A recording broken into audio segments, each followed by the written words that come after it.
안녕하세요. 반갑습니다. 저는 경북 상주에 있는 연수원에 이제 잠을 잤고요. 그죠. 아침에 새벽에 일찍 일어났어요. 어제 뭐 일찍 자기도 했는데 그래서 이제 오늘 강의 아침에 이제 들어가기 전에 하나 소개해 드리려고, 내용 소개 하나 해 드리려고 하는데요. 엄청 유명한 거 하나 소개해 드리려고 합니다. 바로 혼다 효과예요. 혼다 어페, 혼다 효과라는 내용, 전략 쪽에서 이제 많이 나오는 굉장히 이제 유명한 여러 논문들의 집합이다라고 보시면 되겠습니다. 제가 이제 보통 뭐 경영진들, 뭐 임원들 또는 뭐 팀장님들 이런 분들께 이제 전략 쪽 강의를 할 때 자주 소개해드리는 내용이 바로 이 혼다 어페이거든요. 뭐 전략하면 이제 뭐 유명하신 분 누구 떠오르세요? 뭐 마이클 포터 되게 유명하지 않습니까? 뭐 미국식 발음으로 마이클 파워러 뭐 이러던데. 뭐 앤서프도 있고, 제이 바니. 저것이 이제 또 HR 베이스이신 분들은 또 제이 바니 많이 아실 거고, 알프레드 챈들러도 있고, 뭐 되게 많으신데, 전략 쪽에서 왜 이제 우리가 일상에서 이제 좀 관련 있는 거 보면은 연말 뭐 이쯤 되면은 이제 그 사업 계획 수립 같은 거 하잖아요. 그 사업 계획 수립할 때 보면은 뭐 수합 분석하고 뭐 5 forces하고 뭐 이런 거 하지 않습니까? 요런 이제 얘기들 할 때, 많이 언급되시는 분이 이제 마이클 포터죠. 마이클 포터 이제 20대 때 이제 이미 되게 스타가 됩니다. 이 5 forces 모델 가지고. 왜냐면은 이게 뭔가 복잡한 거를 잘 정리를 해내고 이러면은 이제 되게 유명해지는 것 같아요. 되게 쉽게 쓸 수 있게끔 만들어주면. 자, 그래가지고 이제 마이클 포터가 5 forces로 유명한데, 이 사람이 항상 강조를 많이 했던 게 바로 의도된 전략, intended strategy 해가지고요. 의도된 전략을 되게 이제 강조를 많이 했었어요. 뭔 말이냐? CEO나 이 경영진들이 어떤 큰 비전이나 계획을 이렇게 짜고, 그러면은 그 계획에 맞춰서 전략을 잘 짜서 여기에 맞춰서 실행을 한다, 이 얘기입니다. 우리 일반적으로 회사에서 일하면 다 이렇게 하지 않습니까? 익숙하잖아요. 그래가지고 이제 굉장히 뭐 사람들한테 많이 각광을 받아왔어요. 그런데 문제는 이때 마이클 포터한테 아주 골치 아픈 저격수가 하나 등장을 합니다. 경영학의 저격수 뭐 이렇게 불리는 양반인데, 바로 이분이 캐나다에 이제 맥길 대학이라는 데가 있어요. 학교 중에. 여기에 이제 교수이신 이제 헨리 민츠버그라는 분이 이제 저격수로 유명하거든요. 이분이 뭐를 얘기하느냐?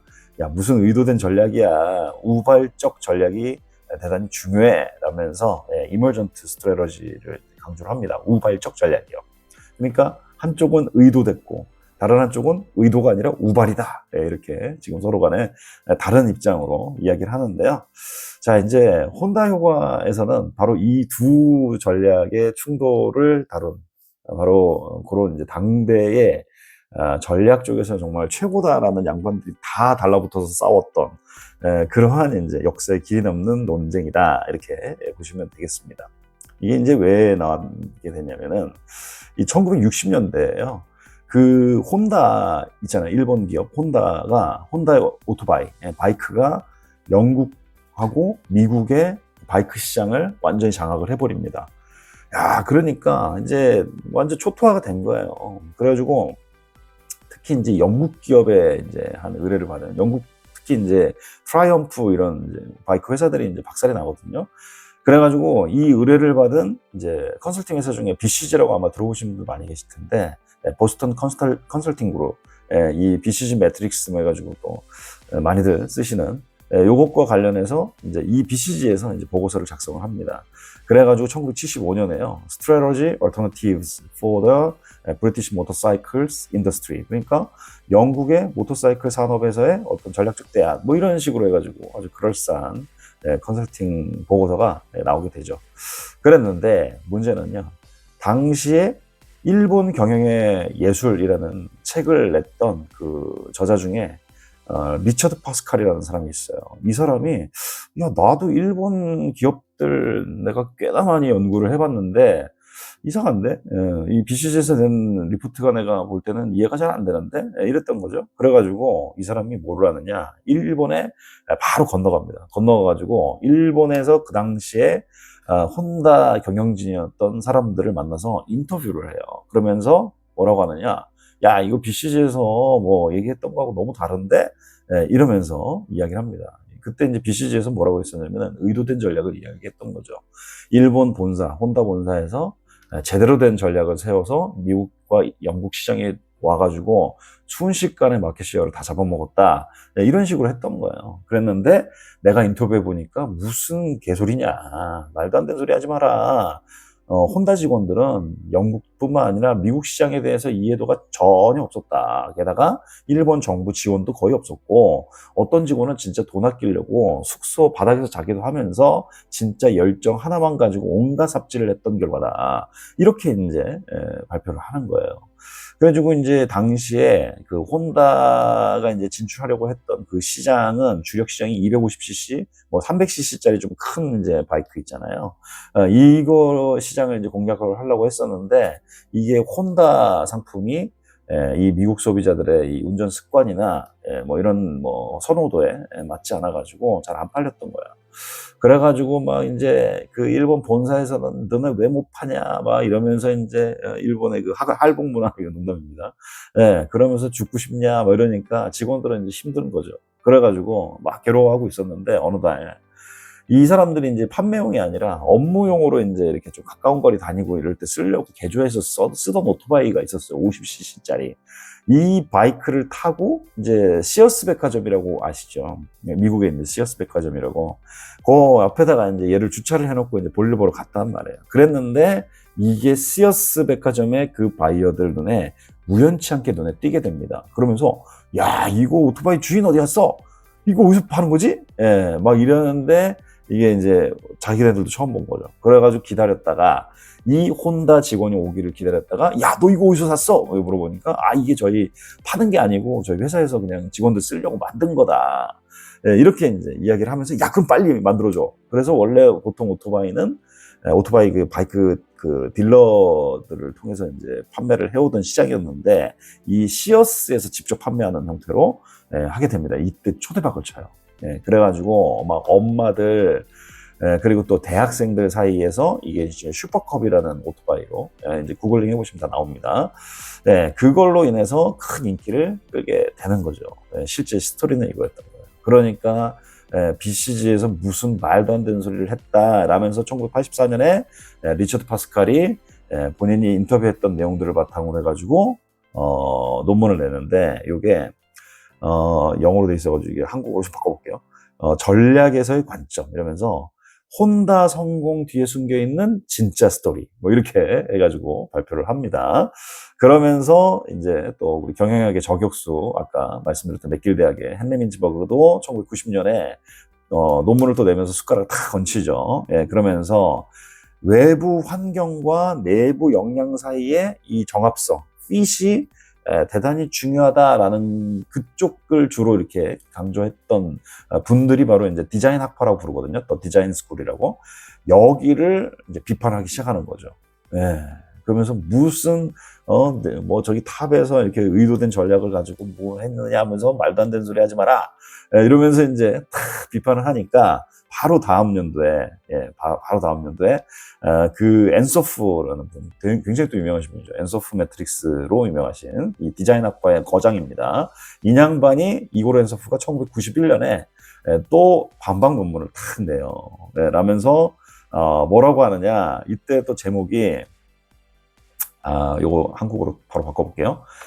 헨리 민츠버그의 디자인 스쿨에 대한 이렇게 비판, 여기에 따른 나도 비판, 크리틱한다라고 아예 제목에 대놓고 써놨습니다. 그러면서 전략 경영의 어떤 기초 전제를 다시 한번 생각해보자. 이러면서 제목을 냈습니다. 그랬더니 바로 같은 연도에 헨리 민츠버그가 또 논문을 내요. 한번 써보자 이거죠. 제목이요. Research Notes and Communications, Learning 1, Planning 0, Reply to 이고르 엔소프. 아예 논문 제목이 이고르 엔소프한테 보낸다 이러면서 Learning 1, 그 Planning 제로. 이 뭔 얘기냐. 계획을 통해서 전략을 수립한다라는 디자인 학파의 주장에 대한 비판인 거죠. 실제로는 환경에서 여러 시행착오를 통해서 우리가 학습하는 과정에서 전략이 만들어진다, 이머징한다, 라는 이제 주장을 갖다 한 거예요. 그래서 배움은 있고, 플래닝은 없다, 이런 이제 제목으로 한 거죠. 그래서 이게 전략이 책상 위에서 뭐 논리적으로 이제 계획되기보다는 실제로는 현장에서 실험하고 적응하고 그러면서 발견한 것들, 이걸 발견을 바탕으로 우리가 새롭게 학습하고 이러면서 만들어지는 거다라고 주장을 하는 거예요. 그래서 특히 이제 뭐 벌써 이 시대에도 이게 환경 변화가 너무 빠르다 보니까 이게 예측이 안 된다. 그렇기 때문에 사전에 뭔가 플랜을 아주 구체적으로 명확하게 세운다는 것 자체가 불가능하다. 그렇기 때문에 조직은 유연하게 대처를 해야 되고 끊임없이 학습하는 능력이 매우 중요하다. 이런 주장을 한 겁니다. 이게 벌써 1990년 얘기예요. 예. 자, 그러고 나서 1992년도, 예, 바로 다음 해죠 또. 그때 이제 BCG, 그때 컨설팅에서 이게 보고서를 영국 기업에 의뢰받아서 썼잖아요. 이때 공동 저자였던 한 사람이 있었는데 이 사람이 바로 마이클 굴드예요. 약간 근데 이 앞에 사람들에 비해서 살짝 약해요, 이 사람이. 예, 그러면서 뭐라고 하느냐. 또 이 사람도 이제 논문을 냈는데, 혼다의 성공 사례를 우리가 분석을 해가지고 어떤 전략이 효과적일 수 있었는지를 발견했다는 것만으로도 상당히 의미가 있다. 이런 이제 논문을 내요. 예, 그러니까 바로 또 1996년에 또 헨리 민츠버그 이 아저씨는 예, 좀 성과를 좀 있으신 것 같아요. 예, 그러면서 바로 또 논문을 냈는데 제목이 리플라이 투 마이클 굴드예요. 굴드한테 전한다. 이런 얘기인데, 야, 과거의 성공을 갖다가 깔끔하고 합리적인 계획으로 뭐 계획의 결과로 하고 싶어하는 심리 있지 당연히. 니는 그런 거야. 이러면서 전략 형성한다는 것 자체가 혼란스럽고 비선형적인 과정이다. 그렇기 때문에 그런 거를 전제로 분석을 해야 된다. 뭐 이런 또 주장을 합니다. 그러니까 또 마이클 굴드도 빠직한 거예요. 1996년 바로 논문 또 냅니다. 그러면서 약간 이제 지렁이 밟혔을 때 꿈틀하는 느낌이에요. Learning, Planning and Strategy 해가지고 Extra Time 이렇게 제목을 했는데 BCG 분석 뛰어났어. 하지만 회사가 새로운 전략이 없었기 때문에 실패한 거야 라면서 이 영국의 트라이엄프 같은 이런 모터사이클 회사의 판매가 실제로 1975년 이후로 막 곤두박질 치거든요.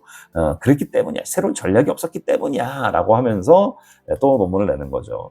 여기에 또 같은 해에 이제 이 사람들 리처드 로멜트라는 또 사람이 등장하는데, 리처드 파스칼하고 다 이제 처음에 이 디자인 학파를 이제 반대에 서 있는 이 사람들이 또 논문을 내는데 The Many Faces of Honda 해가지고 혼다의 여러 가지 측면, 많은 측면들 뭐 이렇게 이야기를 합니다. 그래서 전략이 반드시 계획대로 실행되어야만 성공하는 것은 아니다. 환경에 잘 적응하는 게 중요하다는 그들의 이제 주장을 또 하고요. 그러면서 또 나온 논문이 Reflections on Honda라는 제목인데, 혼다에 대한 성찰 이런 얘기인데, 여기서도 주장을 하는 게 계획만으로 성공할 수 없고 실행과 또 그 실행을 통한 학습으로 궁극적인 전략을 형성한다라는 주장을 하고 있습니다. 그래서 중요한 건 이제 결국은 새로운 환경에서 우리가 유연하게 적응을 하고 예상하지 못한 기회를 포착하는 능력이 대단히 중요하다라는 주장을 합니다. 이것도 저도 이제 전략 쪽 강의를 할 때 항상 강조드리는 말씀입니다. 그렇기 때문에 이제는 저기 탑 매니지먼트만의 전유물이 아니다. 이런 말씀을 드리고요. 이게 이제 제가 이제 강의하면서 항상 이 논문 이제 표지를 띄워놓고 항상 하는데, 이게 가장 마지막 논문이거든요. 얘네들이 이제 96년도에 다 그 해잖아요. 악다구냐면 싸웠잖아요, 솔직히. 그랬는데 이 사람들이 모여서 논문을 냅니다. 진짜 쿨한 것 같아요. 진짜 보면은, 예, 저자가 보면은 헨리 민츠버그, 마이클 굴드, 리처드 파스칼, 그 다음에 아까 누구야? 저기 누구지? 리처드 로멜트. 이 사람들이 모여가지고 논문을 같이 내요. 서로 막 박박거리고 싸우는 입장에서. 그래서 제목이 뭐냐? The Honda Effect Revisited. 예. 이걸 제가, 그러니까 혼다 효과에 대한 다시 한번 보자, 이런 얘기죠. 예, 제가 박사과정 예전에 이제 첫 학기 할 때 진짜 이제 너무 오래돼가지고, 벌써 한 3, 4년 됐네요. 예. 그때 전략 과목을 그 공부를 이제 할 때 이제 교수님이 이거 한번 같이 이 논문들 한번 같이 보자 해가지고 이제 공부를 했었는데, 예, 그런데 너무 재밌더라고요. 그래가지고 저 막 이제 한참 이제 그 회사에서 막 일하고 있을 때 스트레스 많이 받을 때였어요. 제 상사 때문에. 제 상사가 뭐만 하면 자기는 다 그럴 줄 알았다는 거예요. 그러면은, 아니, 그럴 줄 알았으면 미리 얘기를 해줘야지. 얘기도 안 해주고. 마치 결과 나오면 짜맞추는 듯, 아까 전에 이제 BCG의 그 리포트 같은 그런 느낌인 거죠. 예, 아무 말 안 하고 있다가 결과 나오고 나서 다 얘기하는 그런 걸 보면서, 그런 양반이었거든요, 그 양반이. 예, 그래서 마치 그 BCG 보고서 같은 느낌이었다. 예, 제가 뭐 컨설팅 펌을 깔려고 하는 건 아닙니다. 예, 근데 이제 컨설팅 회사들이 많이들 욕을 먹는 것들을 보면 이제 그런 부분이 좀 있잖아요. 예, 그래가지고 예, 물론 이제 또 긍정적인 측면도 많으시니까 그 인더스트리가 존재하는 거긴 할 겁니다. 그래서 제가 이제 이 혼다 어펙에서 항상 강조드리는 내용이 바로 이거예요. 우리가 전략이다라고 하면은 뭐 전략부서에만의 전유물이다, 뭐 CEO나 뭐 탑 매니지먼트 팀의 어떤 전유물이다, 뭐 이렇게 생각하는 경우가 많은데 그게 아니란 얘기죠. 정말 예측할 수 없는 상황들이 자주 벌어지고 환경 변화가 너무나 빠르기 때문에 우리가 진짜 현장에서 고객들과 접점에 있는 사람들, 우리 구성원들 한 명 한 사람, 한 사람의 경험들, 생각들, 이런 것들이 조직 전체에 잘 모아지고, 그걸 바탕으로 우리가 전략을 만들고 실행해가는, 그리고 거기서 학습을 하고 조직을 성장시키는 이러한 이제 유연함이 대단히 이제 중요하다. 이런 말씀을 이제 자주 드려요. 그래서 또 하나 이제 또 말씀을 드리는 게, 이 마지막 논문 아까 말씀드렸지만은 서로 악다구니 하면서 싸우던 분들이 모여서 논문을 냈단 말이에요.